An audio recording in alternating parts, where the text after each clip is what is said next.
Okay, about an hour ago, I did Bible study pertaining to Abram and Sarai and his nephew Lot and what God told him.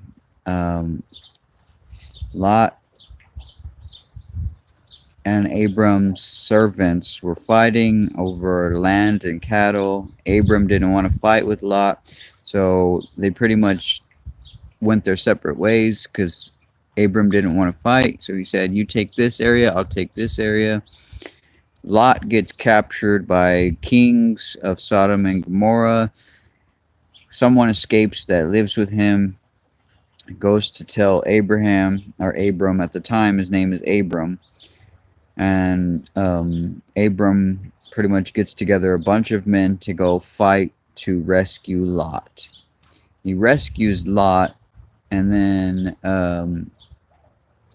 Melchizedek uh, tells Abram that he's a good man and all this other stuff.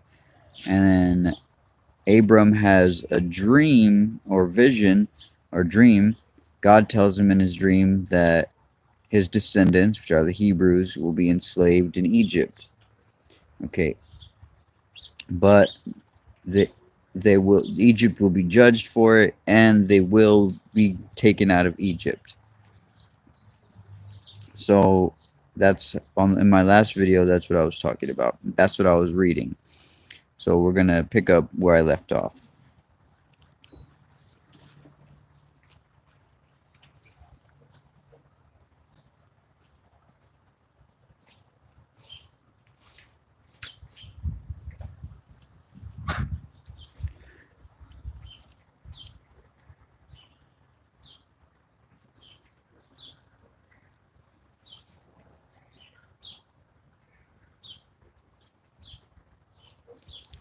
Okay.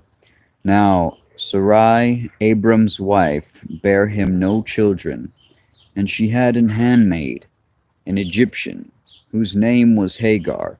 Now pay attention to this story because this part of history. How goes it, Kenshi? How's the weather there? Well, it's pretty sunny, and I say it's about 78 degrees. A little bit windy, which is making it a little bit refreshing from time to time. And if you didn't check out my other live streams or didn't see my last two videos that I did about an hour ago, right now I'm reading the story of Abram, also known as Abraham. Okay, lucky you. God bless. Yes, thank you. Thank God that it's not cold anymore. I freaking hate the cold weather. I hate it so bad. Okay, right now, like I was explaining, what we've read so far is that Abram gains a lot of wealth, and then he gains a woman named Sarai and takes her as a wife. He goes to Egypt. He makes Sarai tell the Egyptians that they're brother and sister, so they won't kill him because she's so beautiful that they'll try to take her. Then they find out that she's actually his wife. And then the Egyptians say did not touch his wife, and they send him on their way. And then he starts traveling with his nephew. Abram starts traveling with his nephew Lot. And then while they're traveling, Lot and Abram's servants start fighting over land and cattle. Abram doesn't want to fight his own family, so he says, "You take this area, I'll take this area." So they separate. Lot gets captured by some kings of Sodom and Gomorrah and few other places. Someone escapes from Lot's campaign or his party or his household, tells Abram that Lot's been captured. Abram puts together a band of his men and wage a battle to free Lot. They win. They get Lot back, and that's about where I am right now. So now we're gonna. Oh, and also, God tells Abraham or Abram right now. His name is still Abram. God tells Abram that his descendants, the Hebrews, are going to be enslaved in Egypt, but they will be taken out of Egypt and Egypt will be judged. Okay, so that's where we're at right now. Now Sarai, Abram's wife, bare him no children, and she had an handmaid, an Egyptian, whose name was Hagar. And Sarai said unto Abram, Behold now, the Lord hath restrained me from bearing. I pray thee, go in unto my maid. It may be that I may obtain children by her. And Abram hearkened to the voice of Sarai. Now, understand, this is completely, if your intellectual capacity is capable of understanding symbolism and in between the line content, you'll be able to understand this. So just stick with me and try to open your brain. But I'll do my best to explain it if you can't understand. Okay. Now, right here it says, And Sarai said unto Abram, Behold now, the Lord hath restrained me from bearing. I pray thee, go in unto my maid. It may be that I may obtain children by her. And Abram hearkened to the voice of Sarai. Okay, so due to Sarai, or later known as Sarah, which is Abram's wife, Abram, later known as Abraham, Sarai did not trust that she was going to have a child on her own, born of her own womb, because she was already old. Now, so she tells Abram, or later known as Abraham, she tells Abraham to go have a child with their maid, Hagar. Now, God promised to Sarai, or Sarah, a son. You understand? Because God promised that, okay, it was supposed to be the way that God says it's going to happen. That Sarah, or Sarai at the time, will bear Abraham a son. He didn't say to go into Hagar, the maid. He said between Abraham and Sarah, or Abram and Sarai, right now, that's how their son will be born. This is a foreshadowing of disbelief and man-made will pertaining to God's promises. Now, if you're smart enough, if you can hold this inside of your brain and break it down and hold on to it, this in the Bible is solid and complete destruction of Islam or Muslims. The whole teaching of it. The whole teaching of it. It completely destroys it. Why do I say that? Because Muslims, Islam, the Quran contains the Torah. The Torah is the first few books of the Bible. If you can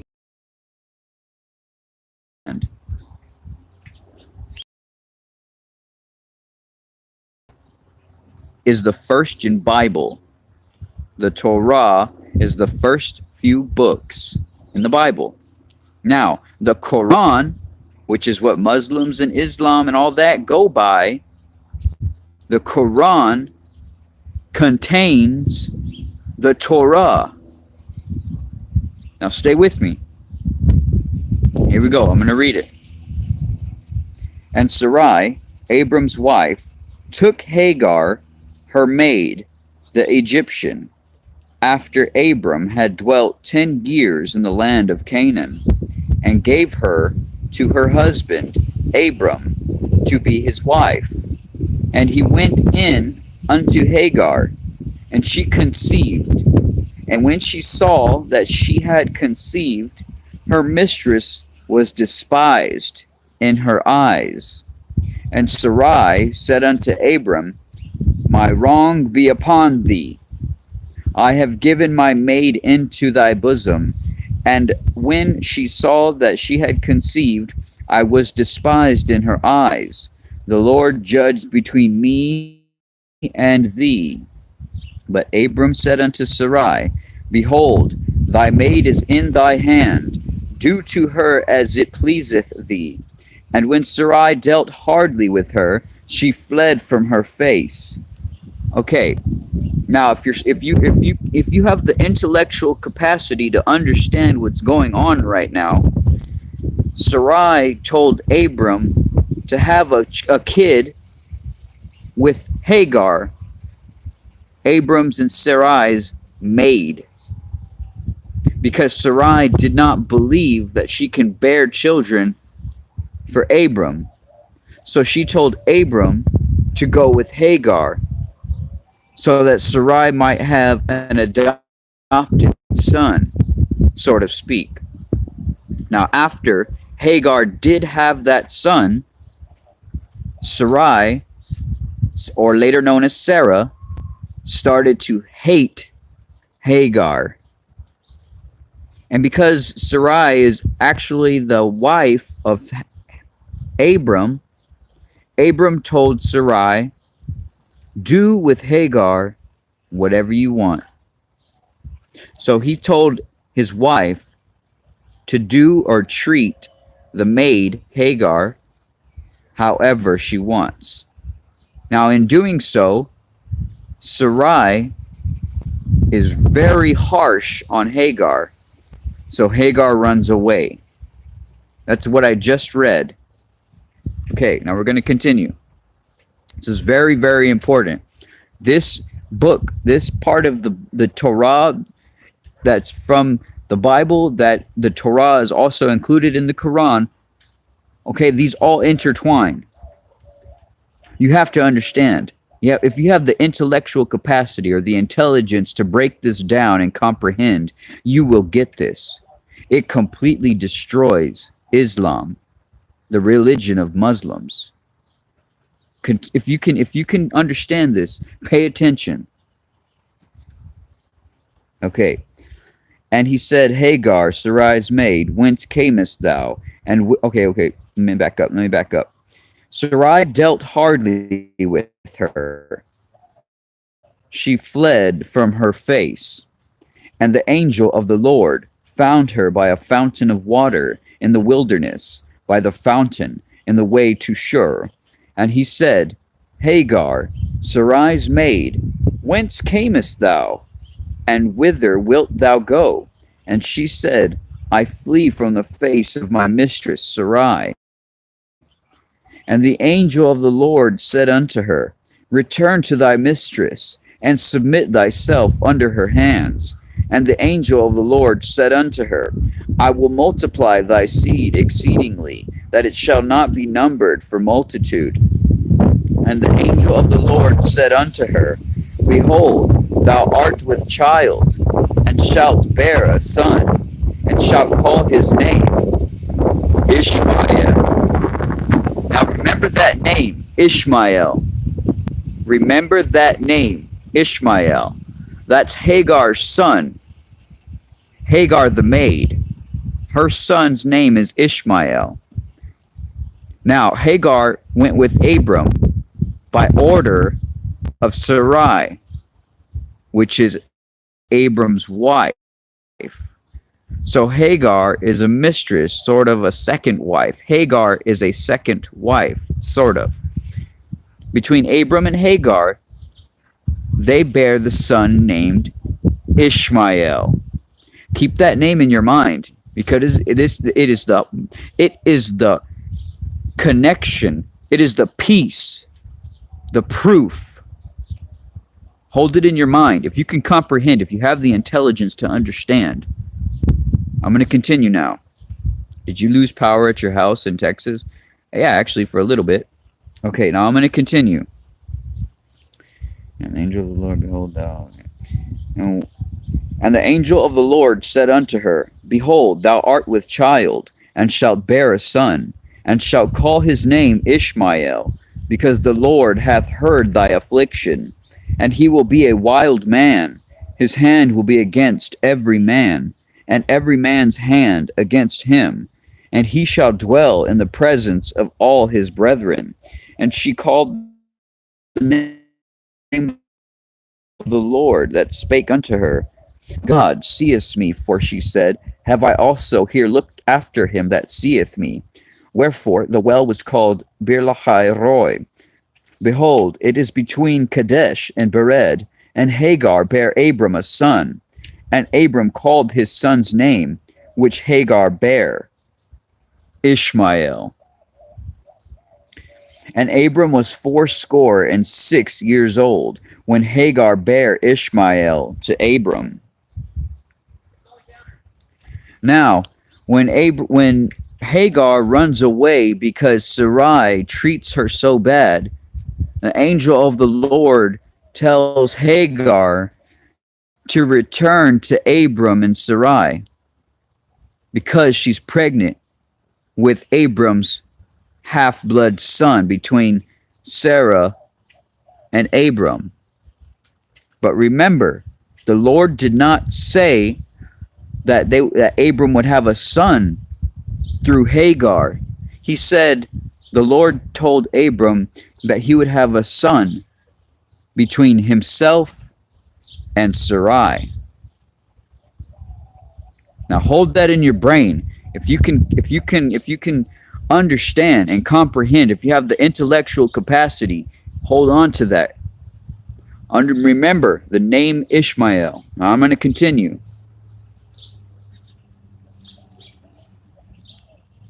And when Abram was 90 years old and 9, the Lord appeared to Abram and said unto him, I am the Almighty God.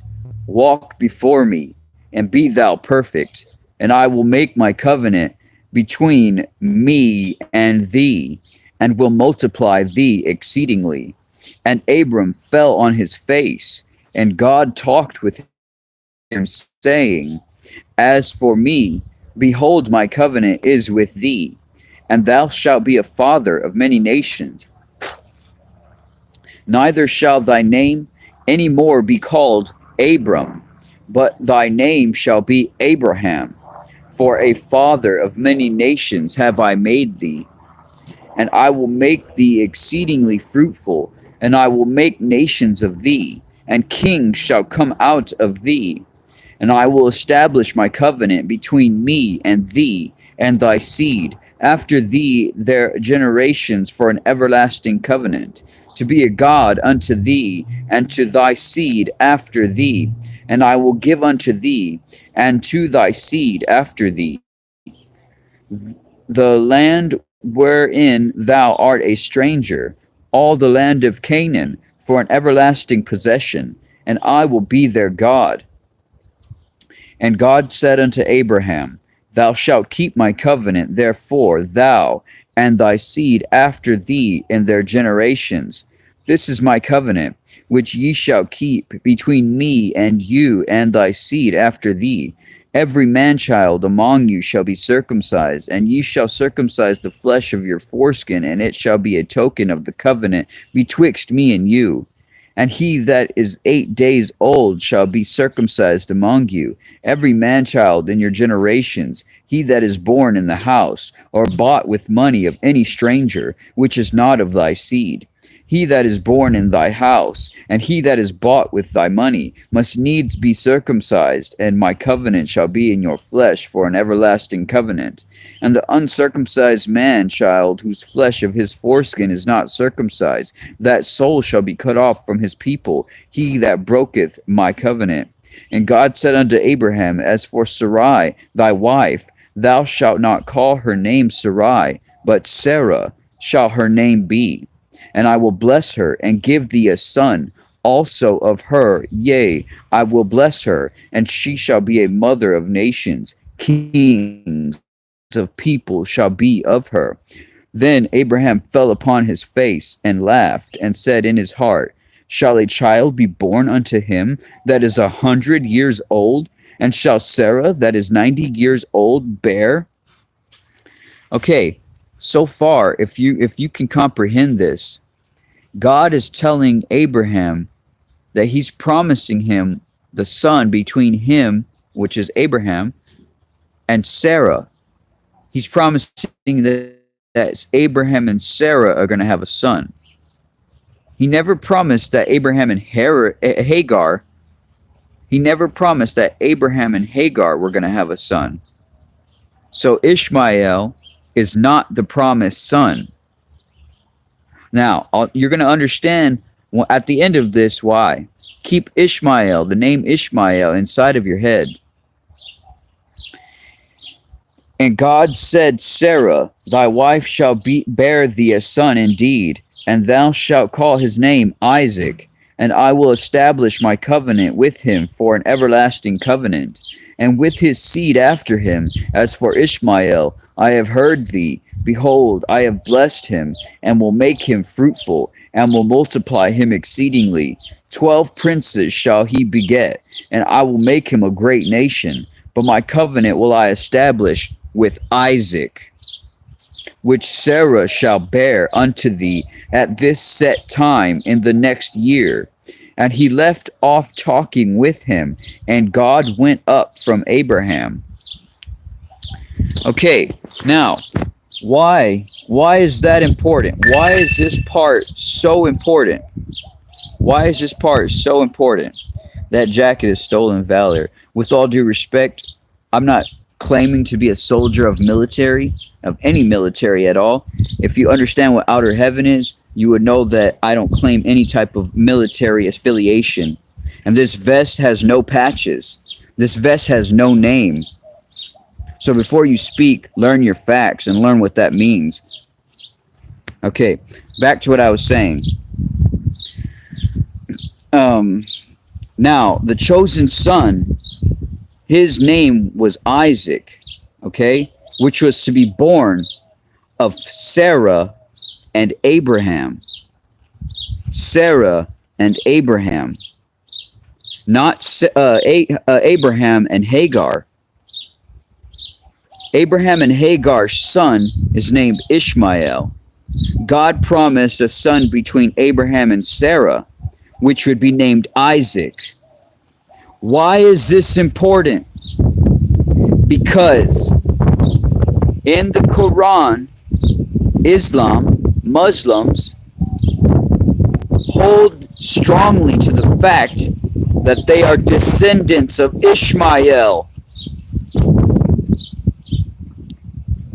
They hold strongly to the fact that they are descendants of Ishmael, the forced son, not the promised son.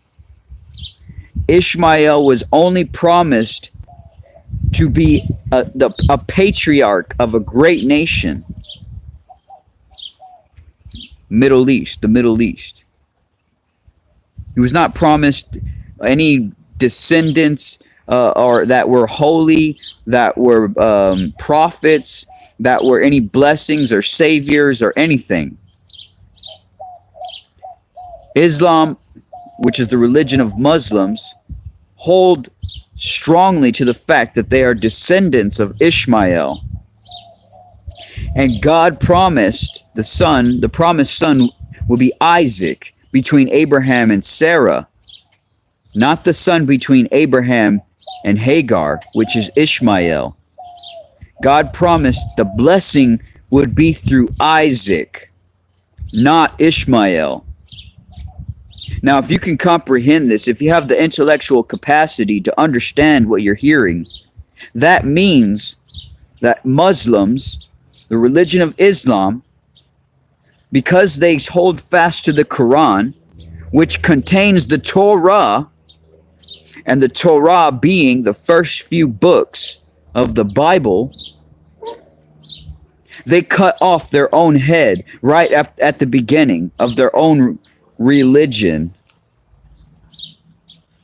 by claiming to be descendants of Ishmael, the forced son.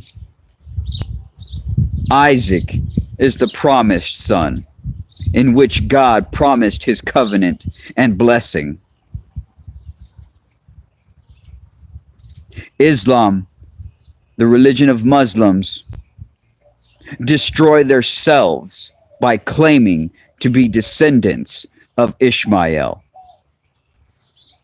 No prophet, no savior, no blessing. The only thing that was promised for Ishmael was that he would be a patriarch, which means the beginning of a great nation, a multitude of people. No prophets, no blessings.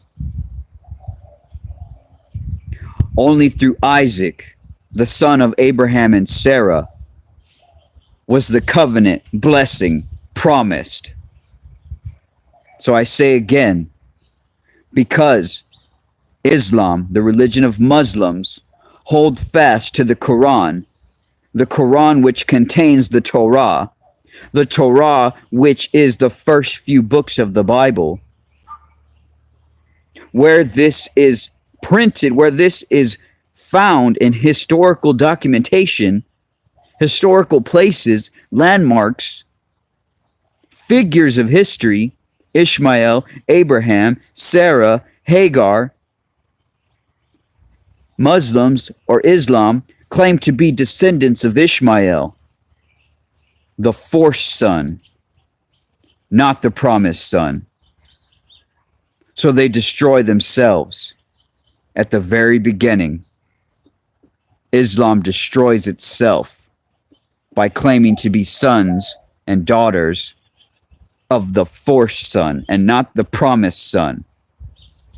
The forced son being Ishmael and the promised son being Isaac.